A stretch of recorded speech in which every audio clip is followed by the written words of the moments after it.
Hindi po nila kalaban ng korte. Ang kalaban po nila ay yung kabilang party, yung defense po. It says a lot about the actions, no? Baka hindi po prepared or baka naman po ayaw tanggapin as a matter of strategy. Now, if ever meron pa pong hindi makatanggap nung majority vote na 18-5 at nung action ng impeachment court, sabi po namin nga, the final arbiter of all of these issues is the Supreme Court. Kasi for all intents and purposes, patay na yung 19th Congress pag lumipas na ang June 30. The Senate Impeachment Court has accomplished more in 1 week. As you have noticed, we have already convened as a court, which is the most important thing. This means that the impeachment proceeding is already continuing. We also issued the summons to the Vice President as the respondent. And also, we issued orders for compliance for the House of Representatives, including the issuance of orders affirming the application of Resolution 39 or the Senate Rules on Impeachment and the supplementary rules that will apply in the impeachment process. We also received on Monday the notice of appearance ad cotelem from the defense lawyers of the respondents. So all of these things we have accomplished in 7 days. So when you see it, there is no foot dragging that has been happening or has been claimed by the parties. We have been expecting the communication from the House of Representatives and the House prosecutors as to the compliance that they have been talking about in the press conference and media releases that they have been doing for the past 3 days. But as of now, 7 days have passed and there is no such formal notice or compliance that has been filed with the impeachment court. And as you can remember, there has also been a notice of appearance that was filed by the House prosecutors last February. However, this has been filed with the Senate as a legislative body. There has been no convening yet by the impeachment court at that time. So I think there has to be a need for them to refile that notice of appearance for the impeachment court to be notified. So all of these things we have been waiting for them to do, but instead of doing what they said they would be doing, they have instead spent their energy criticizing the impeachment court. And this is the first time that I have seen litigants question the court. And for lawyers like us, and I know the new spokesperson, Attorney Buko, is a very experienced litigator as well. So I suggest that they just spend their energy to doing what needs to be done, what needs to be filed, as they say that they will file, and instead of attacking the credibility of the impeachment court. Sir, still about Attorney Bukoy, sa press con kahapon sinabi niya hindi na kailangan ng affirmation ng 20th Congress dahil nakalatag naman yung articles of impeachment. Yun muna, sir. So wala nang kailangan daw na reso for affirmation ng 20th Congress. Yun yung pananaw nila. As you can read the order of the impeachment court, ang nakalagay po doon, technically, no, hindi talaga siya affirmation or attestation. Ang nakalagay lamang po doon, communication from the 20th Congress. But how does the 20th Congress officially communicate to the upper house, which is the Senate acting as an impeachment court? Of course, this should be the formal communication that we're used to, such as the passing of a resolution.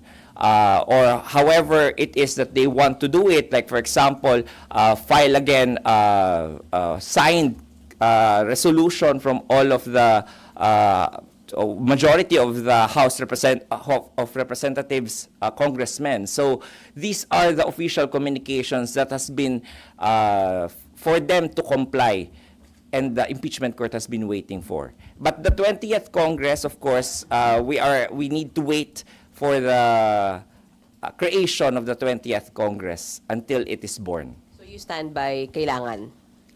It's up to them Communication. whether or not to comply or not. But again, this is the order of the impeachment court, and any lawyer worth his salt and any litigant for that matter should comply first before you complain. Sir, sabi niyo 7 days has passed, wala silang nasasubmit sa inyo, and particularly there is a need to refile notice of appearance. So are you saying sila yung nagdadrag, sila yung nagpapatagal dahil hindi sila nagsasubmit pa ng kahit ano? As I said, actions speak louder than words, at sa aming mga abogado, mas matimbang po ang ebidensya kesa sa mga salita. So tingnan na lamang po natin ng ebidensya. Ano po ba ang kanilang mga na-file na? Kahit po yung pagpapareceive nung ordinary notice of appearance lamang po ng depensa ay hindi pa po nila na-receive. Kung prepared na po sila mula pa ng Pebrero, katulad ng sinasabi ni Presiding Officer na what we have to do during this interim time that we are waiting for the convening of the court is to prepare. The Senate has already prepared for these matters. That's why merong nag-receive nung entry of appearance ad coetam nung defense lawyers. Pero sa kanila po, kahapon na itanong sa kanila kung bakit hindi ni-receive, imbis na sagutin po nila, hindi po nila sinagot. Dinivert po nila yung attention at sinabi na wala namang epekto o wala namang ganong mabigat na prejudice na mangyayari kung hindi nila i-receive. Kung ready po, dapat na i-receive. Dapat may opisina na itinalaga para mag-receive po. So it seems na hindi po yung impeachment court yung unprepared. Sir, isa na lang from me. Attorney Bukoy pa rin, sabi niya kung makikita raw ng dating komposisyon ng Senado, yung ginagawa ng Senado ngayon, ikakahiya daw. Iba yung komposisyon noon, umaani ng respeto, walang patotsyada. Ngayon yung actuation nila, maraming patotsyada. Ibabalik ko po, kapag kami po ay magkalaban ba o nasa ordinaryong korte, gagawin po ba yan at tatanungin pa rin po ba yan ni Attorney Bukoy sa media? Ganyan po ba ang pag-criticize ng isang abogado sa isang korte? So, kung ako po, ikang sagot doon hindi, then dapat hindi po ginagawa yung ganon. Kasi ano po ba ang motibo para i-criticize po ang impeachment court? You might not agree with the actions of the court, but it is still the court that has been vested by the Constitution with the power to solely try and decide impeachment cases. And doon pa lamang po dapat meron tayong pagrespeto at hindi po natin matanggal ang kredibilidad ng korte. So ano po motibo nila by criticizing the court? Dapat po yung energy po nila na pagkikriticize sa korte ay ginugugol nga po nila doon sa kanilang kalaban dahil hindi po nila kalaban ng korte. Ang kalaban po nila ay yung kabilang party, yung defense po. So, sabi niya po, formidable yung at mga respetableng mga abogado po yung nasa defense team. So, paghandaan na lamang po nila. At yun yung awayin po nila at wag po yung impeachment court.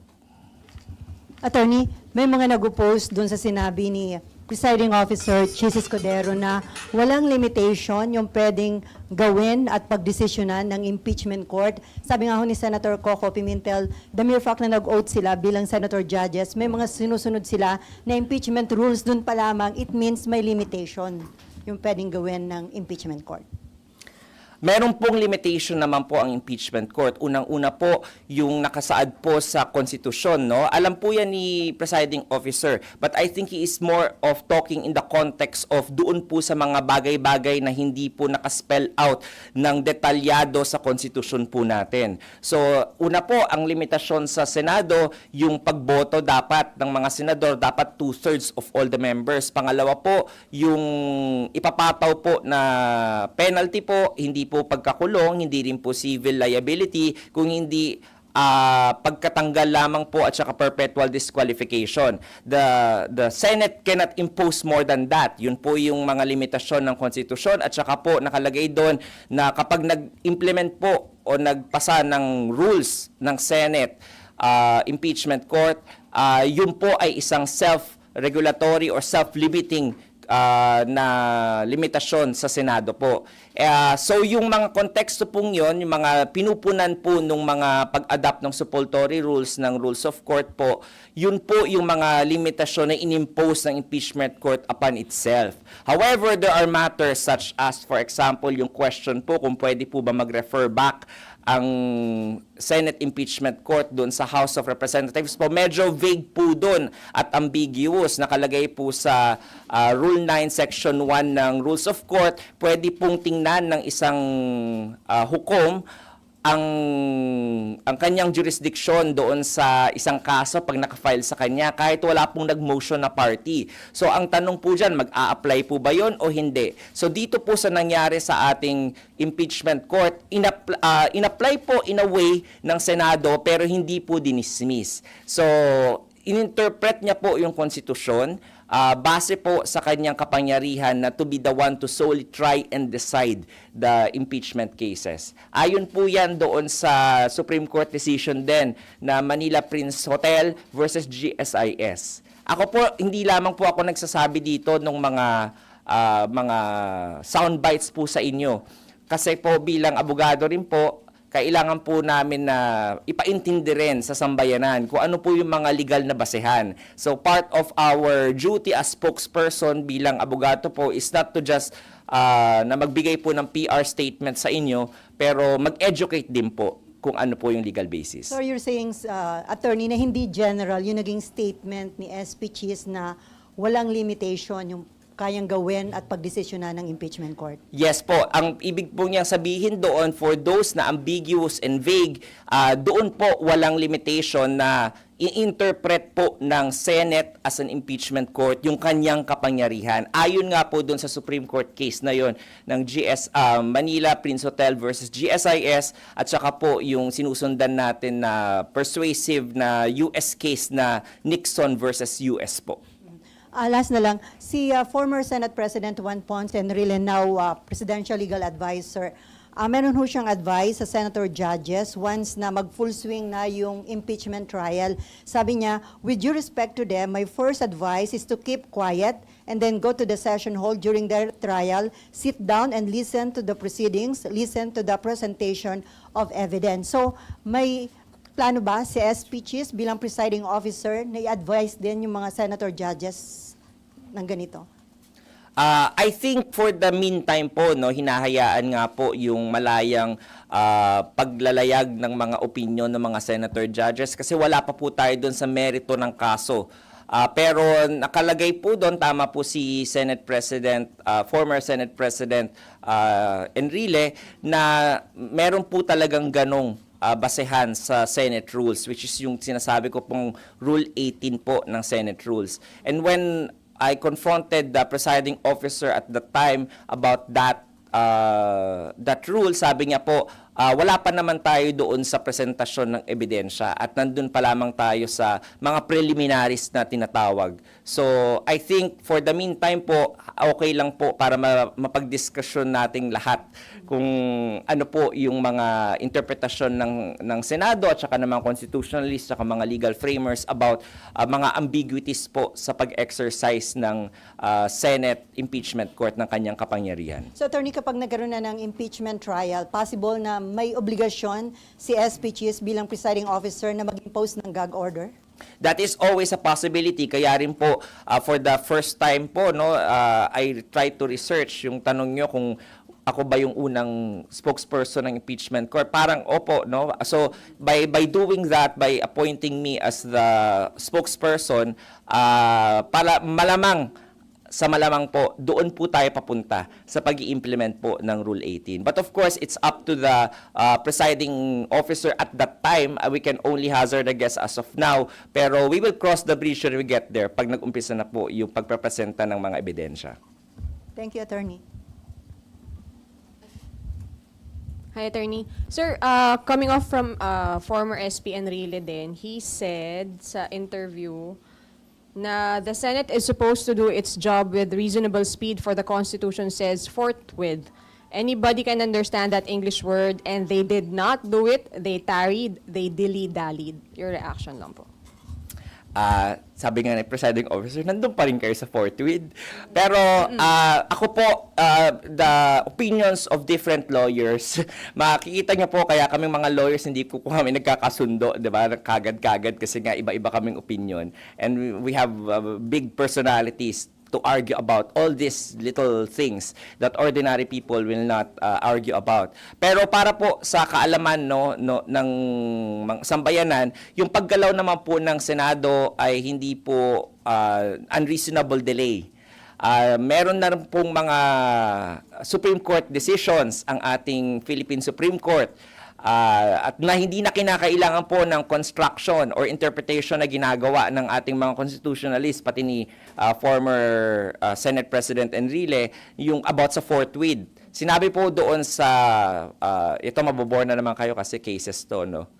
Sa Fisher versus Ambler, sa Manila Masonic Temple versus Alfonso, at saka sa, ano pa yung isa ba?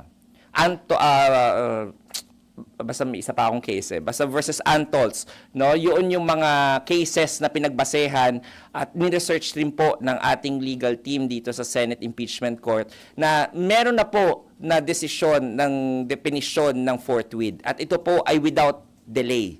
Sinabi rin po ni dating Justice Ascuna na dalawa po ang ibig sabihin ng forthwith. Yung unang-una po ay immediately at yung pangalawa po ay without delay. So, ang sabi niya po nung ginagawa yung konstitusyon, maaaring pumasok na po doon sa pangalawang definition which is without delay. Ito rin po yung kinatigan ng Korte Suprema doon sa tatlong kaso na yon. Mamaya ibibigay ko sa inyo yon para ma-cite nyo dyan sa inyong Sir, isa pang sinabi po ni former SP Enrile, yung pag-return is improper and unparliamentary.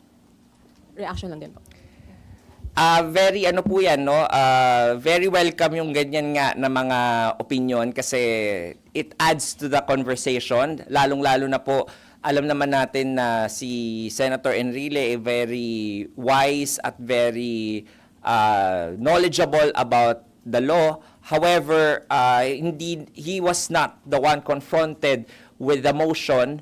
He was not one of the senator judges. He is not the senator sitting as one of the senator judges in the impeachment court. And I think the collective wisdom of the impeachment court should be respected on the actions that it did. Now, if ever meron pa pong hindi makatanggap nung majority vote na 18-5 at nung action ng impeachment court, sabi po namin nga, the final arbiter of all of these issues is the Supreme Court.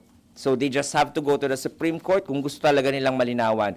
But kung hindi po sila pupunta sa Supreme Court, wag po nilang itry ito sa Court of Public Opinion at maniwala kayo doon sa collective wisdom ng ating impeachment court. Sir, last na lang po sa akin. Sa timeline lang, sir, di ba si VP Sara, ang deadline niya to give the reply is 21, pero Saturday yon, so 23. So, ang prosecutors have 28, pero Saturday Po, so 30. 30 po. Okay, so what will happen, sir, kung hindi magpasa ng reply, given na parang sabi natin, hindi nagagampanan ng prosec yung, hindi nila nasasubmit yung mga kailangan nilang isubmit?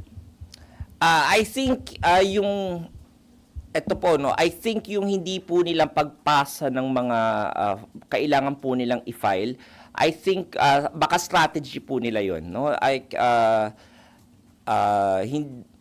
Hindi natin alam talaga kung ano yung tunay na dahilan, pero siguro yung mga contemporaries nyo doon sa House, dapat tanungin sila doon about that. Syempre, as a court, we will just act based on what has been filed.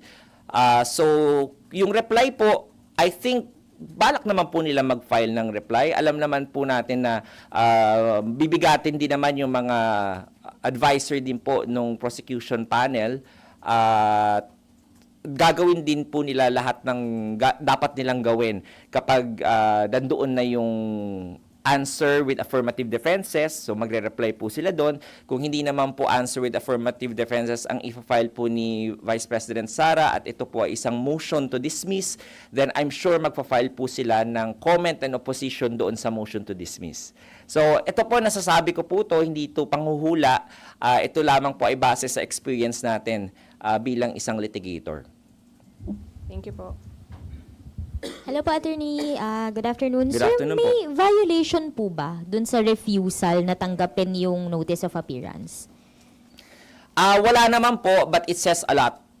Kasi po, kunwari, isang law office, walang tumatanggap doon, sarado po yung law office, then it says a lot about that law office. Or a party, kapag nagpadala po tayong demand letter, tapos walang tumatanggap ng demand letter, tama po? So, ibig sabihin, tinataguan nyo yung magbibigay ng demand letter, yung pinagkakautangan nyo.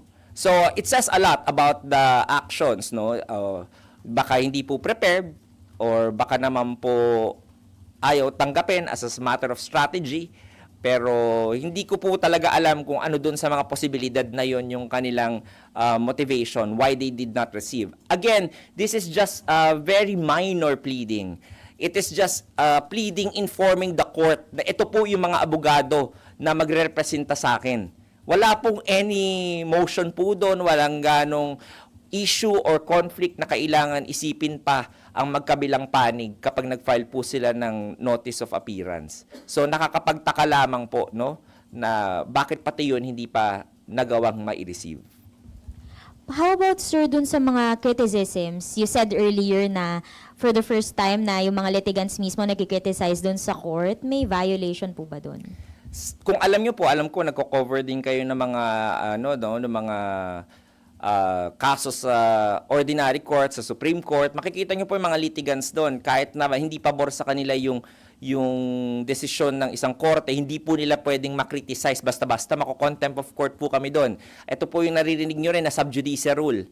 At yun po usually yung gawain ng isang litigant. Siyempre, ikaw nahaharap sa korte, ayaw mong magalit sa iyo yung mga hukom. Nakita na po natin yan nung panahon ng impeachment case ni former Chief Justice Corona. 'Di ba? Napapagalitan yung mga prosecution panel ni Senator Miriam Defensor Santiago.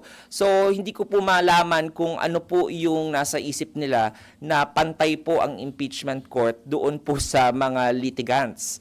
Kasi po, kung makikita po nila, lagi nilang sinasabi, mga nangyari before sa mga impeachment trial, tingnan rin po nila kung ano po yung akto ng impeachment court doon sa mga litigants at that time. Kahit nga po sila dating Solicitor General Estelito Mendoza napapagalitan ng mga hukom ng impeachment court.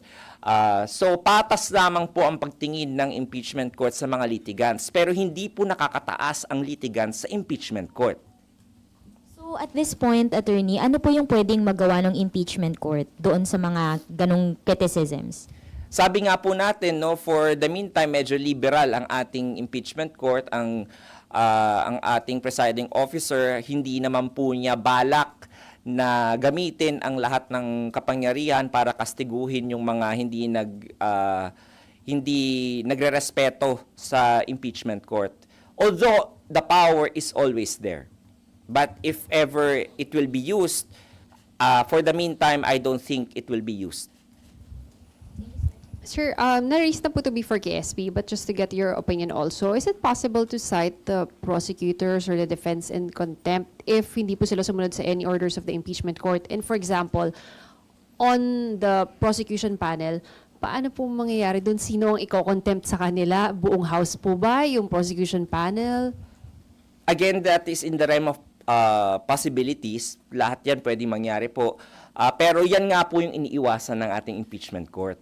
Ayaw nga po nating magkaroon ng awayan. Ayaw ng impeachment court na magkaroon ng away o magkakaroon ng constitutional crisis pag nagmatigas ang impeachment court laban sa desisyon ng Korte Suprema, if ever. So ang ginawa po ng impeachment court, pumunta po siya at nakipagdialogo at nag-order po sa House na tayo na lang magresolba nitong constitutional issue na to, na may question about yung mga depekto sa articles of impeachment, sagutin nyo na lamang kasi kayo nakakaalam dyan. So, kayo na lang ang magdesisyon kung magko-crossover o hindi. So hindi po kaaway ang impeachment court. In fact, we are asking for the cooperation of the House so that any legal issues as to the jurisdiction of the impeachment court kapag nag-umpisa na pong umusad itong trial natin, ay wala nang magko-question either from the prosecution, from the defense, or any other person po na gustong questionin yung jurisdiction ng impeachment court. So, we are actually giving our co-equal, 'di ba, house na gawin natin yung nararapat at tayo na lang magresolba nito within the legislative body or the branch of government. So, Kaya po doon sa tanong ninyo kung magko-contempt, of course, as I said earlier, hindi po yun yung policy. Kasi nga gusto nga natin na maging cooperative yung both houses sa isa't isa. Pero sir, ano ko lang yung question ni Ms. Mav. Sino po ang pwede i-contempt? Yung 11-man prosecution panel, yung House leadership, sino po? Sino ang i-contempt ng impeachment court?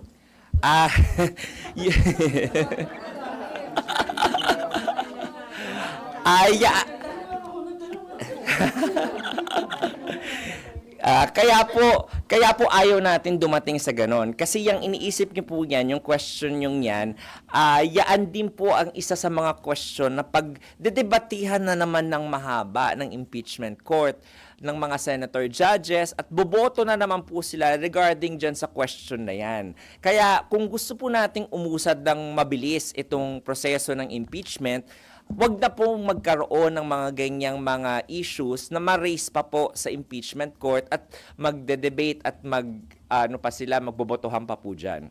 So yun po yung sinasabi namin. Mag-comply na lamang po tayo para wala ng any other legal issues na isa-settle preliminarily ang impeachment court at magpatuloy na yung pinagdarasal nila na presentation ng evidence. sorry, attorney, isa pa. So, possibility at option yung contempt, but you wish it will not come to that. Tama? Possibility po yun, no? Yung contempt, at dahil nandiyan po yan sa rules ng Senado as an impeachment court, pero if ever it will be used, I don't think the impeachment court will use it at the first instance. Usually po, yung mga hukom po, very tolerant naman po yan of the litigants. Are you saying pag hindi sila nakasubmit hanggang June 30, walang contempt na mangyayari, sir? I cannot say definitely kasi hindi po ako yung impeachment court. But yun nga, pag hindi po nagsa-scenario setting lamang po tayo dito, kapag hindi po mangyari yung pag-comply po nila, then nakahang pa rin po yung issue kung pwede po ba mag-crossover yung 19th, yung articles of impeachment na pinasa ng 19th Congress to the 20th Congress, at yun na naman ang pagdedebatehan. So, mapapatagal na naman po. Plus, the possibility po na may mag-question na naman po kung ba't hindi sumunod at magkaroon ng motion for contempt. So, ayaw na po natin magkaroon ng mga ganon. Kaya ang pinakamadaling proseso po na gagampanan ng ating House of Representatives at yung House Prosecutors ay sumunod na lamang po sa compliance para magpatuloy na po yung proseso. Sir, yung bang decision na kung matutuloy sa trial, dependent on the commitment na ibibigay ng the House, can the impeachment court proceed with the trial even without the participation of the prosecution? And then you decide based on kung hindi sila nag-present na anyway, the complaint has been transmitted to the court anyway. Hindi ko po alam kung ano yung gustong i-test din ng House of Representatives o House Prosecutors. Of course, ayaw nga po natin magkaroon ng ganong issue pa. Kaya the easiest way for the trial, for the presentation to already happen is pag mag-comply po. However, the impeachment court never lost its jurisdiction in trying the case. It will just settle the questions or the issues that has been raised during the first session of the convening of the court. So para mapadali po ang proseso at wala ng any debates at issues at question as to the jurisdiction, kaya po ganun ang gumalaw ang impeachment court para isettle na lamang po ng House na sila na lamang po ang mag-determine na pwedeng nga po mag-crossover. Pero wala bang constitutional basis for the impeachment court to proceed nga, even without the participation of the House prosecution team? In case na hindi makapagbigay sila ng commitment that they will pursue the case. We are going into the realm of possibilities po, and we are going also in the realm of first impression, first time pong mangyayari yon. So I cannot hazard a guess how the impeachment court will act by that time. Pero kung ganun po ang mangyayari, walang House prosecutors na pumunta at wala nang magpresenta nung articles of impeachment, then I think pagbobotohan po ulit ng impeachment court how they will go about it without the participation of the House prosecutors. Pero of course, this is antithetical dun sa kanilang sinasabi na gusto po nila magpatuloy at handa sila. So, kung susundan po natin yung sinasabi po nila, at of course, sabi rin nila na may presumption of regularity rin sa gawain nila, then we have to believe what they say, that they are, na porsigido po silang i-prosecute yung kanilang initiate na articles of impeachment. Yung nagsasalita po kasi ngayon at nagbibigay ng commitment in 19th Congress. Tama po. And ang ini-expect po natin is from the 20th Tama Congress. po. So we don't know for sure kung the same pa rin yung nila. Tama po. Kaya isa po yan. Pero as I said sa mga interviews po natin, the actions of the impeachment court is actually to forestall any questions as to the jurisdiction once that the process starts rolling. So, yun po yung intention lamang ng impeachment court para wala na mag-question. O kung may mag-question man, papasok na po siya doon sa tinatawag natin political question or yung non-justiciable issue. Dahil po kapag official action po ng Senate o ng House ang mapunta sa harap ng Korte Suprema at natanong, usually po nirerespeto ng Korte Suprema kung ano yung official acts po ng Senate at ng House in the exercise of their powers that has been exclusively given to them. Yun po yung political question.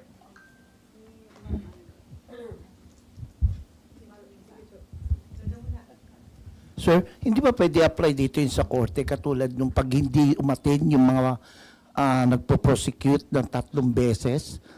Hindi ba ganun na nangyayari? Hindi ba pwedeng apply dito yan sa impeachment court? Ituloy yung process and then antayin kung atin o hindi ng 3 beses tulad na sa mga korte? Hindi ba pwede apply dito yan?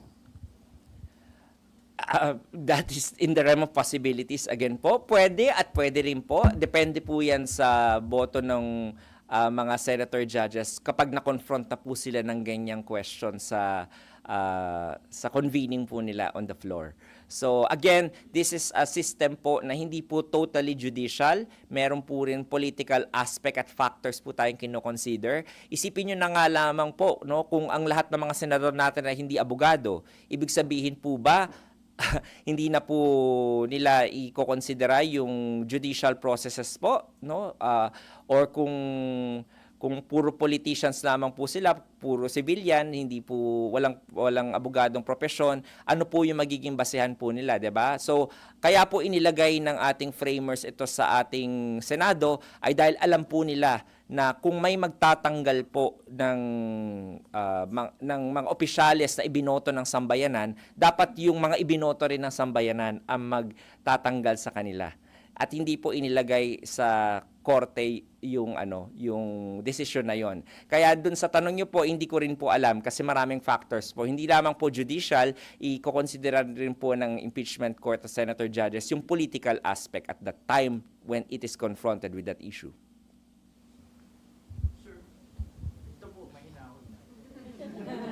Pag naabot po tayo sa puntong ganon, may posibilidad po ba na ang pagbotohan ay i-dismiss na yung kaso? Isa po yan sa mga posibilidad pa rin na pwedeng mangyari, sabi nga ni presiding officer. Pero kaya nga po natin hinihingan ng mga compliance ang House para kapag ni-raise po yung issue na yan, by any party o may clarification na isang senator judge at maging issue na naman po for the impeachment court to decide on, meron na pong mas mabigat na basehan na wag nang i-dismiss. Dahil meron na pong opisyal na action at compliance ang House doon sa ipinag-uutos ng Senate Impeachment Court. So, mawawalan na po na gaano ng wiggle room, kung tinatawag, na mag-prosper po yung, ano na yon, yung ganong theory. Sir, Ay, ma'am. attorney. So, di ba din sa summons kay VP, she was given non-extendable 10 days to answer. Sa proseso ho ba, paano pag hindi mag-comply doon sa summons, hindi tumugon sa summons, what happens? And do you take it to mean na magko-comply siya, tutugon sa summons because nag-enter na ng appearance yung kanyang lawyers? Isa po yun sa mga magandang nangyari by filing a formal entry of appearance. Kaya lang po ad cotelem. Ang ad cotelem po, ibig sabihin sa mga abogado, hindi pa namin nire-recognize talaga yung jurisdiction. So, fina-file lamang namin to para lang to comply at saka for para hindi namin ma-waive yung aming mga dapat gawin.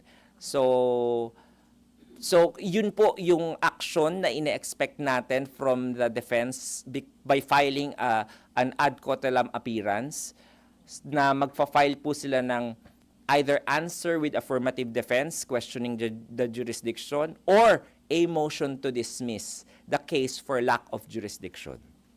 So pag naglagay po ang isang abogado ng ad cotelem sa kanilang pleading, almost always yun na po yung aming gagawin. Ka-questionin ang jurisdiction. Which I think also is in line with the petition na i-file po ng Vice Presidente sa Korte Suprema questioning the continuing process of impeachment against Sir.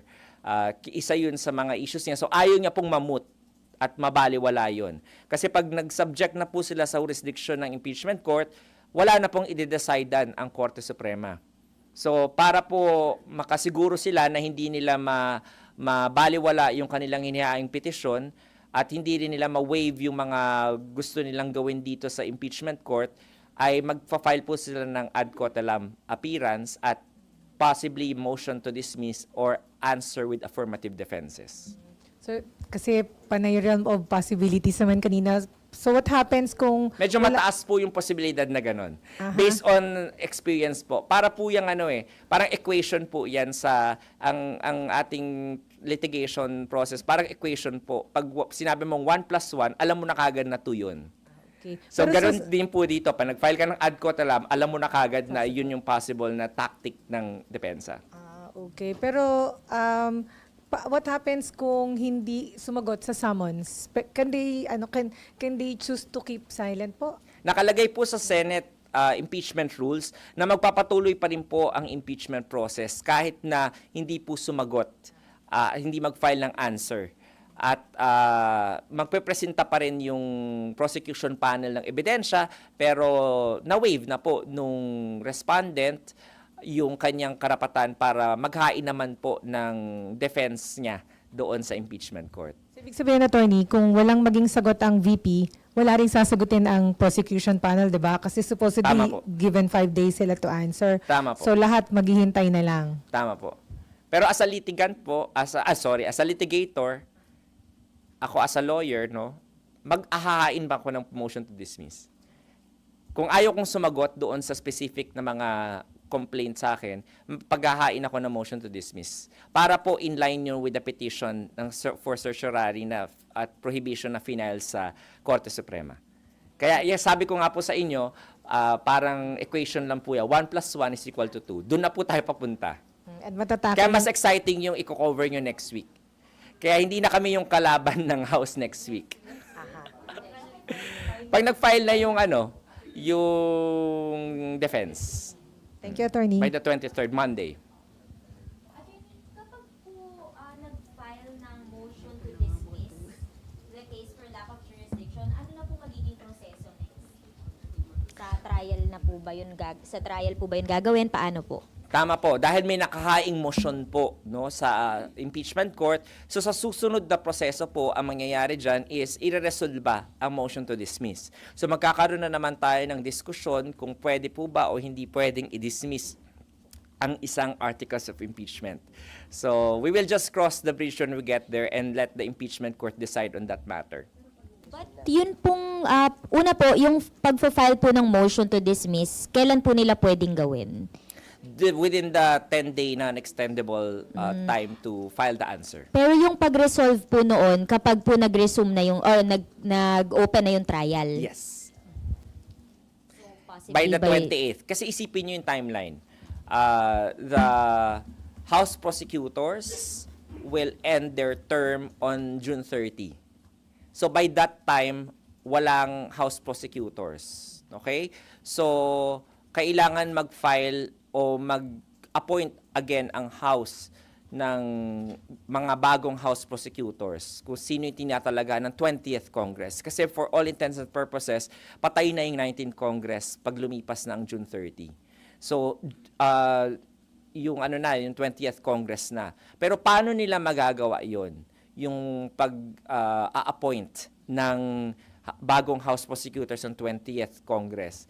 It's through the official act, again, of the Congress, which is through a resolution by a majority vote of the members. So, ang sinasabi po ng impeachment court, since gagawin nyo na rin naman yan, isabay nyo na yung certification o yung communication ninyo na ratifying the articles of impeachment initiated by the 19th Congress para mag-crossover sa 20th Congress. So yun lamang po yung intention ng impeachment court. Attorney, isa na lang sa akin.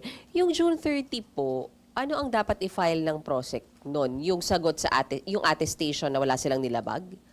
Yung by June 30 po? Yes, yes. Magpa-file po sila ng reply doon sa answer. Kasi po yun yung 5th day kapag nag-answer po yung respondent. Kapag hindi po nag-answer at nag-file po ng motion to dismiss, ang ifa-file po ng prosecutor ay comment and opposition to the motion to dismiss. Pero yung attestation na hinihingi ninyo, hindi siya hanggang 30 lang. Hindi po. Anytime they Pero syempre, dapat ma-file po nila before 30. Kasi nga po, sila po, yung 19th Congress po, yung nag-resolve po noon. So, ang kailangan mag-inform din po sana is the 19th Congress. Pero if hindi nila ma-file by 30, wala namang punishment. I don't think so na magpa-punishment. Kasi nga, again, nandyan naman po yung resolution and we welcome the compliance by the House of Representatives. It's just a matter of the formal informing the court of that official act of Congress po.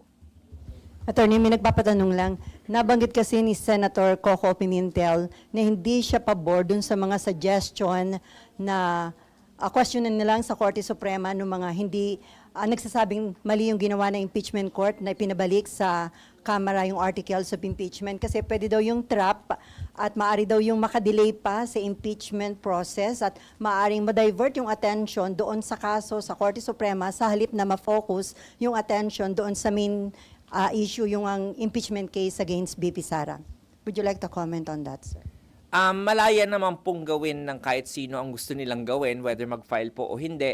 Ang sinasabi lamang po ng presiding officer, tsaka po natin, na hindi po dapat sa Court of Public Opinion ini-air out yung mga ganyang mga hinaing.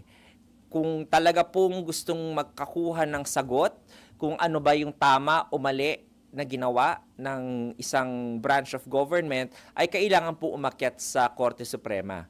Now, kung ano po yung end goal ng pag-akyat nyo sa Korte Suprema, yun na lamang po yung kailangan nilang magtuos sa kanilang konsensya. Ano bang epekto nun? So, maaaring tama po at maaaring mali rin po yung view na yon ni Senator Judge Coco Pimentel.